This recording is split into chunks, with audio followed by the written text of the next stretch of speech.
पश्चिम बंगाल में चुनावी हिंसा थमने का नाम नहीं ले रही है।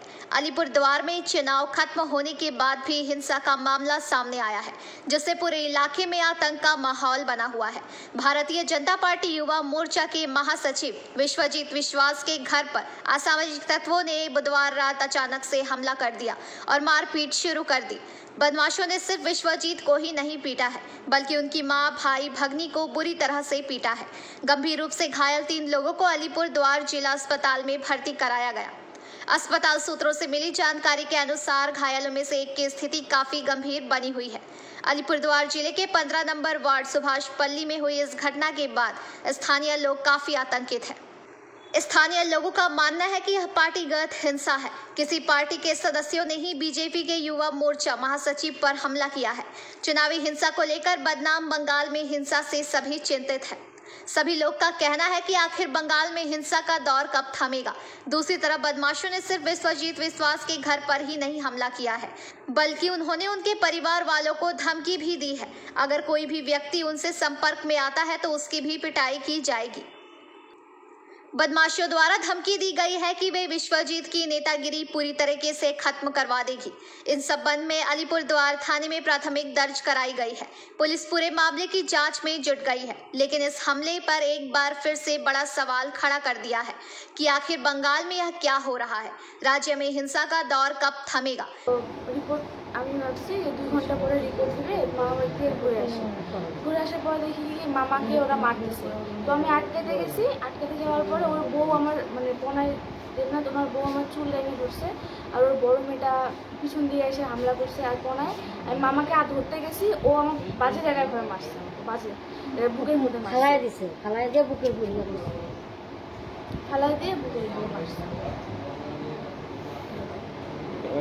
এরকম ঘটনাটা কেন হইল মনে হচ্ছে? আমি তো শুনলাম যে কালকেও আমার বড় মামাকে মারছে। কালকে তো বাড়িতে কেউ ছিল না। কালকেও আমার বড় মামা দিদনকে নিয়ে আসছিল ডাক্তার দেখানোর জন্য।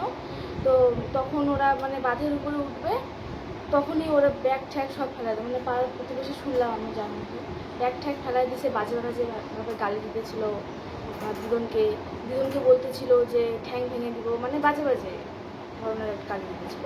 তখন বড় মামা বলছে কি যে দেখ ভাই, আমি তো কোনো ঝামেলা করতে চাই না, আমি যা বলো তোকে কালকে বলবো। কে করলো কি বৃত্তান্ত? অ্যাকচুয়ালি আমার বাড়িতে গতকালকে ওরা দাদা মা একা ছিল, দাদার উপরে হামলা করেছে। দাদা স্নান করতেছিল, সেই সময় এসে দাদাকে অকথ্য ভাষায় গালাগালাজ করছে এবং মারধর করল। তা আমরা ছিলাম না কেউ বাড়িতে, তা আমরা ভাবছিলাম সমস্যাটা হয়তো মিটে যাবে। তারপর আজকে এসেও গালিগালাজ করছিল, তখন আমরা প্রতিবাদ করেছি গালিগালাজ কেন করছি। তারপরে আমরাও যখন আমাদের উপরে হামলা করলো, মাকে মারলো, আমার দাদাকে স্ক্রু ড্রাইভার দিয়ে আঘাত করে জায়গাটা গর্ত করে দিল, তারপরে আমরাও প্রতিবাদ করি। ভাগ্নিকে মারা হয়েছে।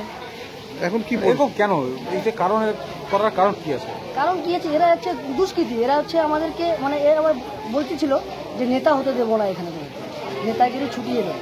হয়তো আমি বিজেপি করি। বলুন তো কারা মারলো, কি মারলো পাশের বাড়ি, ওরা মারলো।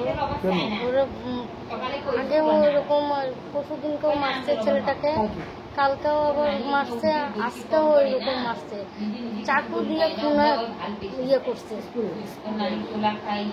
বুঝছো। আর মারছে কি, আমাকে মারছে, আমার নাতিটাকে মারছে, ছেলে দুটাকে মারছে। তো খুব ইয়ে করে আর মস্তানি দেখায়। আইসানি কয় কি নেতা চলবে না এখানে, নেতা চলবে না এখানে, নেতা চলবে না, নেতা আমার পকেটে ঘুরে বেড়ায়। কেন আপনাদের উপর এরকম কেন? আমার ছেলে বিজেপি করে। ঘটনাটা হচ্ছে কালকে আমি তো বাড়িতে ছিলাম, আমি তো থাকি না, মাথা ভাঙায় থাকি। তো কালকে আমার দিকে ও তাকায় ছিল, বাইক ছিল ওর কাছে, এই যে দুষ্ট দিকে গুন্ডা মস্তান।